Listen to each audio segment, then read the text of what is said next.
The soil didn't just get stepped on, it started keeping records. I remember the exact sound that morning. The soft, wet compression of freshly watered earth giving way under rubber soles, one after another, like someone casually crushing something alive without even noticing. I didn't shout. I didn't run out there waving my arms. I just stood on my porch, coffee cooling in my hand, watching 6 strangers wander straight through my asparagus rows like they were strolling through a public park. The air still carried that sharp green scent, fresh cut stems mixed with damp soil, and every step they took pressed deeper than it should have, compacting weeks of careful cultivation into something that wouldn't breathe right again. One woman laughed as she pointed at the rows, saying something about organic charm, like this was decoration instead of my livelihood. And right behind them, heels clicking lightly on the gravel path, was Brenda Whitmore, HOA president, realtor, self-appointed gatekeeper of what she liked to call community experience. She didn't even look at me, just kept talking to her group like I was part of the scenery. That was the 3rd time that week. 3rd time I watched people I didn't know treat my land like it belonged to them. Each bed in that field isn't random. They're measured, marked, 24 inches apart, running north to south for optimal sunlight. I know exactly how much each one produces down to the pound. And more importantly, I know exactly what happens when the soil gets compacted, the roots suffocate, the yield drops, and recovery can take months. But Brenda didn't see any of that. To her, it was just open green space. Something to show off between granite countertops and stainless steel appliances. I warned her once. Calm, direct, standing right at the edge of the property line while the late afternoon heat baked the gravel under our feet. She smiled that tight, polished smile and said, "Oh, Ethan, people just love your little farm. It adds value. Adds value." I tasted that phrase like metal in my mouth for hours afterward. Because here's the thing, value cuts both ways. And what she didn't know, what none of them knew as they wandered deeper into those rows that morning, was that every inch of that field had already been mapped. Every bed numbered. Every angle covered. Small, low-profile cameras tucked just above soil level, lenses catching everything. Faces, footsteps, patterns. Not obvious. Not intrusive. Just patient. The kind of system you set up when you stop expecting people to respect boundaries and start preparing for them to cross the wrong one. I took a slow sip of now-cold coffee and watched one guy step directly onto bed 7, the highest yield section I had. His shoe sank half an inch, leaving a perfect imprint. I could already see the frame in my head. Timestamp. Angle. Distance between steps. Data. That's when it clicked, clear and quiet as a switch flipping somewhere behind my ribs. They weren't just damaging my crops anymore. They were documenting their own mistakes. And I didn't need to stop them. I just needed them to keep walking. By the time the last of them wandered back onto the gravel, brushing dirt off their shoes like it was nothing, I was already inside, pulling up the feed. The faint hum of my workstation filled the room, mixing with the lingering smell of soil that had followed me in on my boots. And there it was, 6 separate angles, clean, steady, undeniable. Every step mapped across the rows like a blueprint of carelessness. Bed 7. Bed 9. Even the narrow spacing between 11 and 12 where I had just thinned the shoots 2 days earlier. You could see exactly where the soil shifted, where it compressed darker, heavier, like something had pressed the life out of it. I scrubbed through the footage slowly, frame by frame, not rushing it, letting the details settle in. A sneaker with a worn heel dragging slightly to the left. A pair of polished loafers stepping too confidently, too deep. A child hopping from ridge to ridge, light, but still enough to disrupt the structure beneath. Each motion had a consequence, and now each consequence had a record. I opened the logbook I kept for the field, the same one I had used for years, pages thick with notes written in tight, consistent lines. Yield per bed, soil moisture percentages, seasonal adjustments. But now I added something new, timestamps. Exact minutes, cross-referenced with the footage.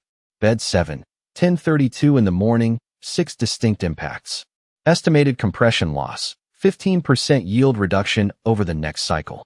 I wrote it all down without emotion, just numbers and facts stacking up like quiet evidence. Outside, I could still hear Brenda's voice drifting faintly across the property line, that smooth, rehearsed tone she used when she was selling something that was not hers to sell.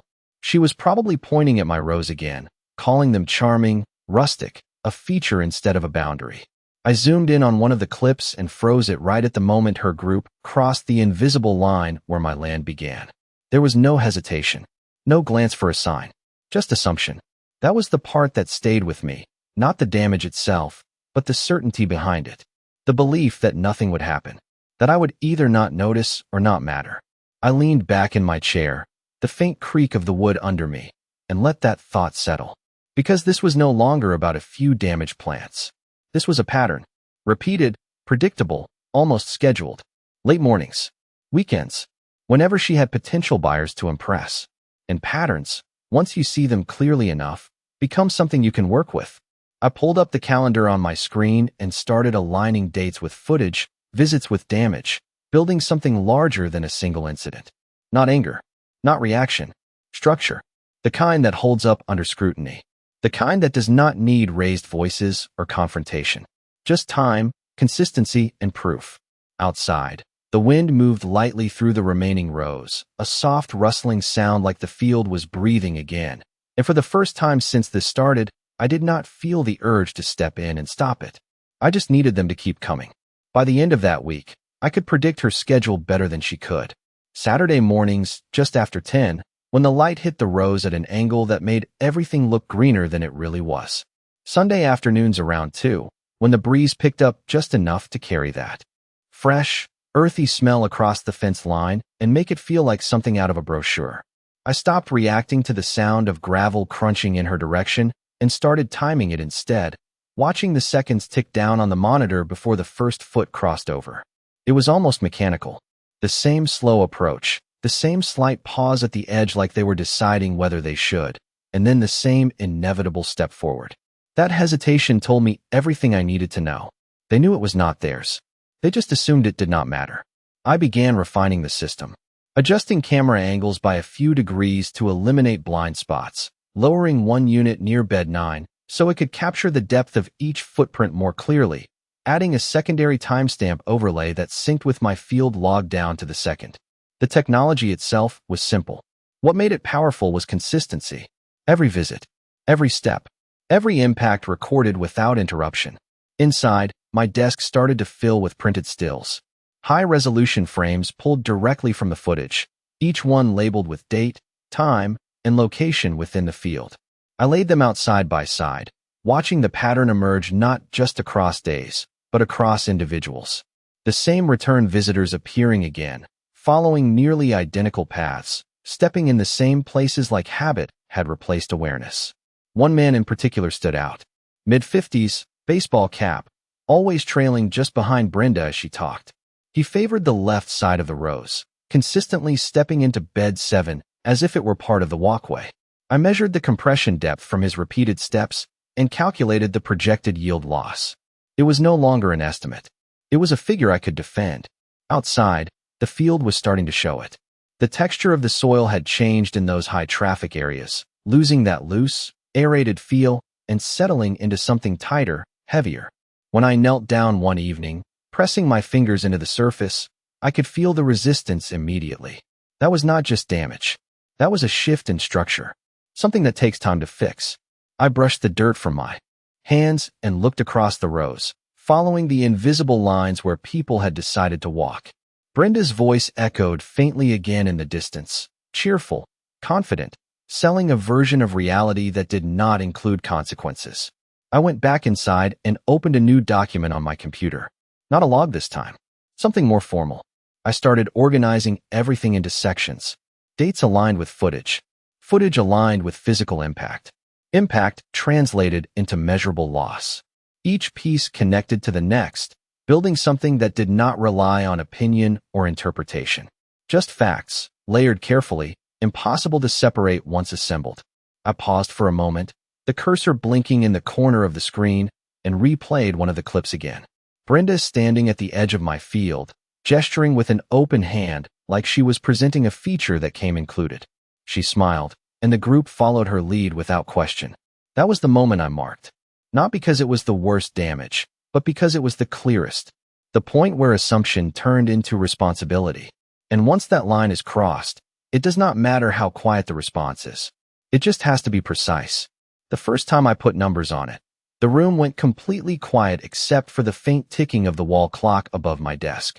Not because I was surprised, but because seeing it all add up stripped away any last excuse she could have hidden behind.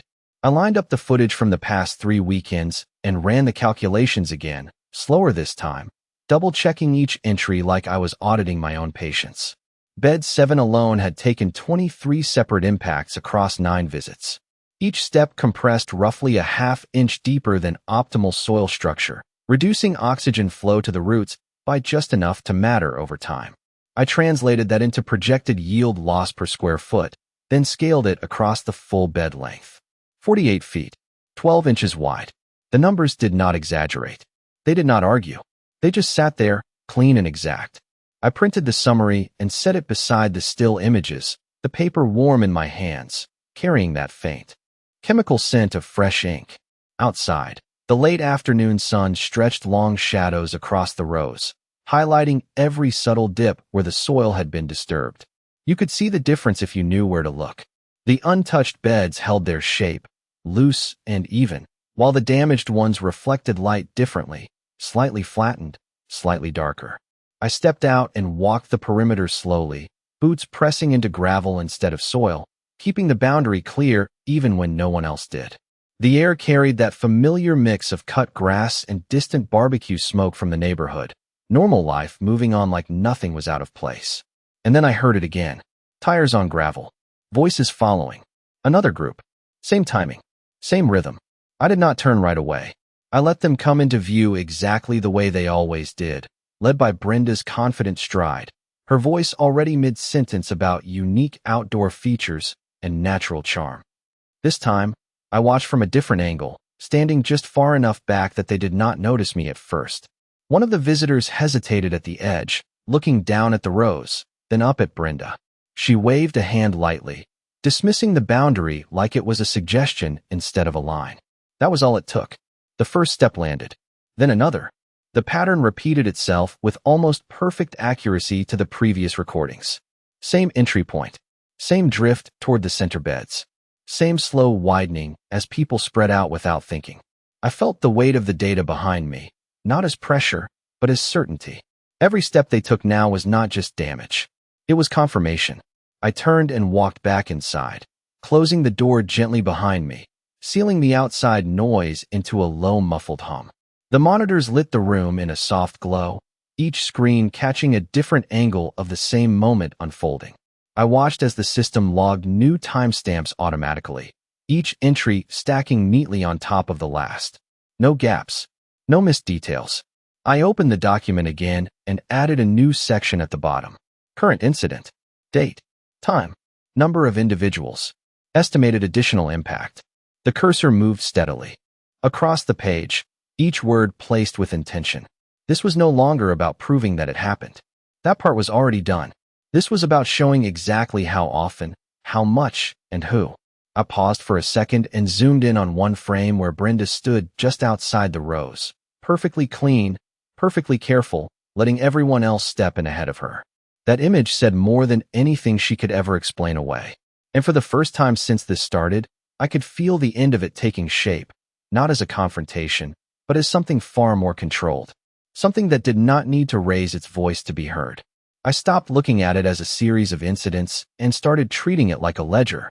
Every step, every visit, every ounce of lost yield converted into something measurable, something that could not be brushed off with a smile and a vague apology. The numbers had weight now. They carried more authority than any argument I could make standing at the edge of that field. I spent that evening refining the breakdown, isolating each affected bed and assigning a value not just to what was lost, but to what it would take to restore it. Soil aeration, reconditioning, lost harvest cycles, time. Time was the one thing people like Brenda never accounted for. They saw space, not process. They saw green, not growth. I adjusted the figures until they reflected reality down to the smallest detail, then cross-checked them against my previous seasons. The consistency held. The losses were real, and they were increasing. Outside, the light had faded into that deep blue hour where everything softens, but the damage did not soften with it. It stayed exactly where it was, pressed into the ground like a quiet record of everything that had happened. The next morning, I did something different. I printed a single still frame from the most recent footage and walked it out to the edge of the property line just before her usual tour time. The paper felt stiff between my fingers, edges sharp, the image frozen mid-step as one of her visitors crossed directly into bed 9. I waited. Right on schedule, the sound came again. Tires on gravel. Doors opening. Voices warming. Up like a performance about to begin. Brenda's tone carried first, smooth and confident as ever, describing features that were not hers to describe. I stood there, not blocking the path, not raising my voice, just holding the image at my side where she could see it if she chose to look. She noticed me this time. I saw it in the slight pause of her stride, the fraction of a second where her expression shifted before resetting into that same practiced smile. She approached with the group behind her, slowing just enough to acknowledge my presence without fully engaging it. "Ethan," she said, light and controlled, like we were discussing something minor. I lifted the paper slightly, just enough for her to see the frame clearly. The camera angle, the timestamp, the exact moment her guest stepped into the row. She glanced at it, then back at me, and for the first time, there was a hint of calculation in her eyes. Not concern. Not yet. Just awareness. "People are just looking," she said, her voice carrying that same polished ease, but thinner now, stretched over something less certain. I nodded once, slow, deliberate, then lowered the page without another word. I did not argue. I did not explain. I just stepped back, giving them the same space they had been taking all along. And just like before, she waved her hand lightly, guiding them forward. The first step landed again. Then another. The pattern did not break. But something else had shifted. Because now she knew. And she chose to continue anyway. I watched them move through the rows one more time. Every step captured, every detail recorded, and felt that quiet sense of completion settle in. There was nothing left to warn. Nothing left to clarify. Everything from this point forward was not misunderstanding. It was decision. I turned and walked back toward the house, the gravel crunching under my boots, leaving the field exactly as it was, knowing that every second they stayed out there, every step they took, was no longer just part of a pattern. It was the final layer of proof I needed. I did not wait for another weekend. That was the difference. Up until that point, everything I had done was observation. Documentation, quiet accumulation. But timing matters, and patterns only stay useful if you move before they change. The next morning, just after 8, while the air still held that cool edge before the sun burned it off, I sat at my desk with the full file open in front of me. The room smelled faintly of paper and soil, a mix that had become familiar over the past few weeks, and every piece of evidence sat exactly where it needed to be. Video clips labeled down to the second. Still frames aligned with corresponding entries. Yield loss calculations broken out by bed, by date, by frequency of impact. It was not messy. It was not emotional. It was structured. I read through it once more, not because I doubted it, but because I respected what it had become. Then I added the final section. Notice of ongoing trespass and documented agricultural damage. Clear language. Direct statements. No exaggeration. Just facts connected in a way that left no room to step around them. I printed 3 copies. The printer hummed steadily, each page sliding out with that soft mechanical rhythm, and I stacked them carefully, aligning the corners like I always did when something mattered. Outside, the neighborhood was waking up. Sprinklers ticking on in distant yards, a dog barking once, and then settling. The low hum of a car passing somewhere beyond the trees. Normal sounds. Ordinary morning.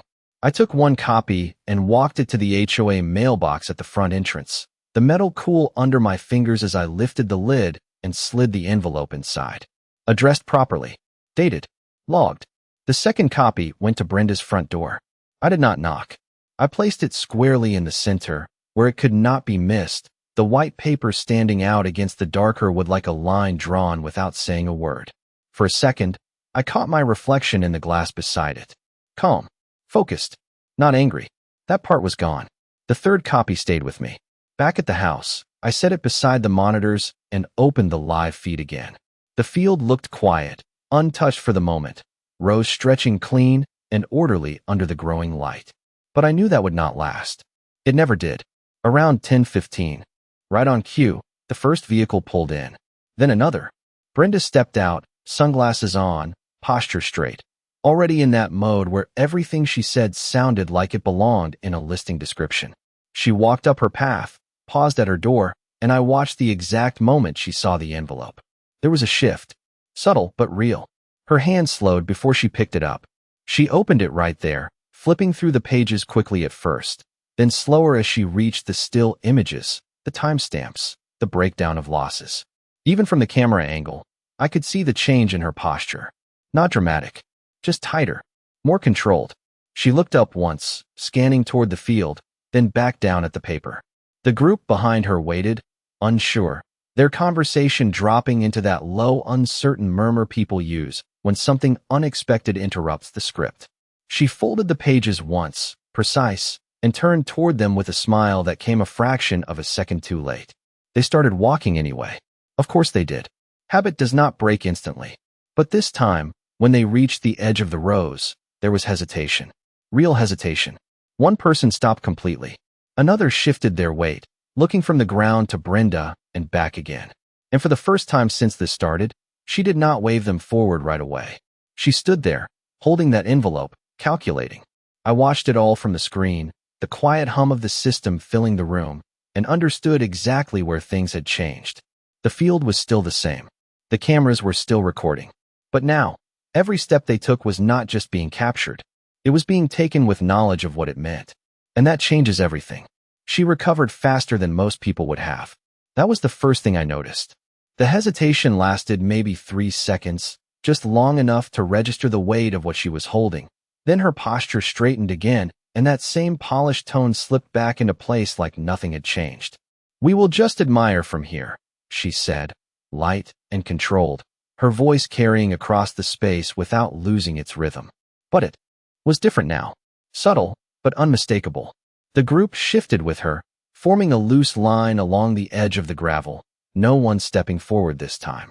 One man leaned slightly, peering down the rows without moving his feet. Another raised his phone, snapping a picture from a distance. It was the first clean line that had held since this started.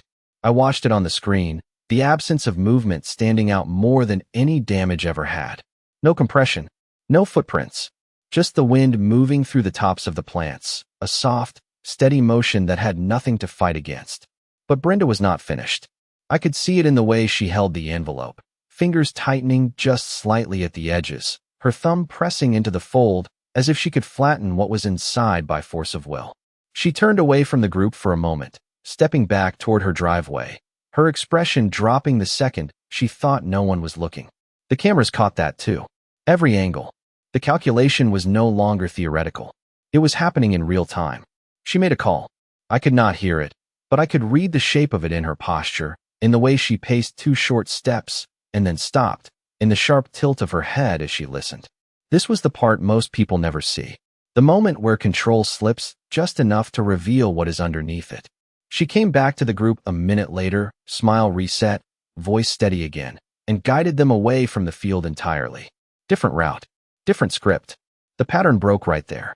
Not because she wanted it to, but because she had to. I leaned back in my chair, the quiet hum of the system filling the room, and let the footage continue to run. For the next hour, nothing crossed that line. Not a single step.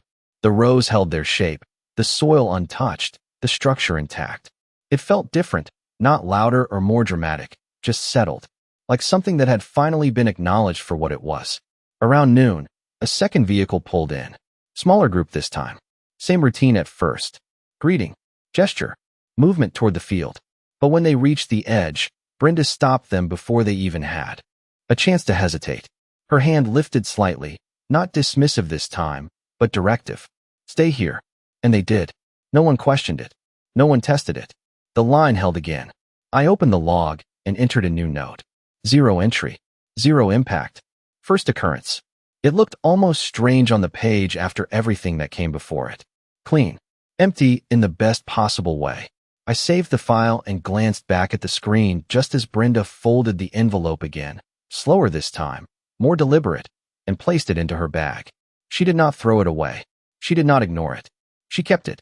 That told me everything I needed to know about what came next. Because this was never about one morning or one group of visitors. It was about changing the pattern. And once a pattern breaks under pressure, it does not come back the same way. Not when every step has already been accounted for. The silence held longer the next day, and that was how I knew it was real. Not a pause, not a temporary adjustment, but a shift that had settled into place. The morning light stretched across the rows the same way it always did, catching the tops of the plants and casting thin shadows into the spaces between, but nothing disturbed it. No early footsteps. No gravel crunch followed by voices drifting too close. Just wind and distance and the quiet rhythm of a field allowed to function the way it was meant to. I still checked the cameras. Not out of worry, but out of habit. The system ran clean, timestamps rolling forward without interruption, recording something new now, absence. I stepped outside around 9, boots staying on the gravel as they always had, and walked the perimeter slowly. The soil in the affected beds still showed the marks from before, faint depressions that had not fully recovered yet, but they were not getting worse. That was the difference. Damage can be repaired. Continued damage cannot. I knelt near bed 7 again, pressing my fingers lightly into the surface, feeling the resistance ease just slightly compared to the week before. Not much, but enough to matter. Inside, I added another entry. Second day. 0 entry. 0 impact. Pattern holding. The words looked simple, almost understated compared to everything that came before them, but they carried more weight than any of the previous pages. Around mid-morning, I saw Brenda's car pull in again. No group this time. Just her. She stepped out slowly, no sunglasses today, no performance in her posture, just a measured kind of movement like she was stepping into something she had already decided she could not ignore. She walked straight to the edge of the field and stopped. Did not cross. Did not gesture. Just stood there, looking across the rows, taking in the same line she had been treating like a backdrop for weeks. From the camera angle, I could see her scanning, not casually, but deliberately, as if she was finally seeing the layout for what it actually was. Structured, measured, owned. She reached into her bag and pulled out the envelope, unfolding the pages again, slower this time, her eyes moving across the sections, stopping longer on the still images. The ones that showed the exact moments, the exact people, the exact steps. She stayed there for a few minutes, alone with it, the wind moving lightly around her, carrying that same fresh, green scent that had drawn everyone in before. But now there was distance. A line that had not been there in her mind before was fully visible. She folded the papers carefully and placed them back into the envelope, then turned without stepping forward and walked back to her car. No call, no explanation. Just a decision made quietly.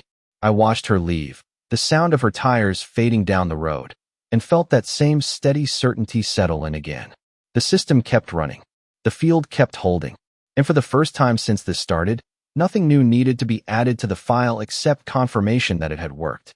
Not because anything dramatic had happened, but because nothing had happened at all.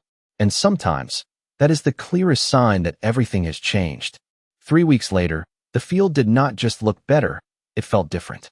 The air moved cleaner across the rows, uninterrupted, carrying that same sharp green scent without the underlying tension that had been there before.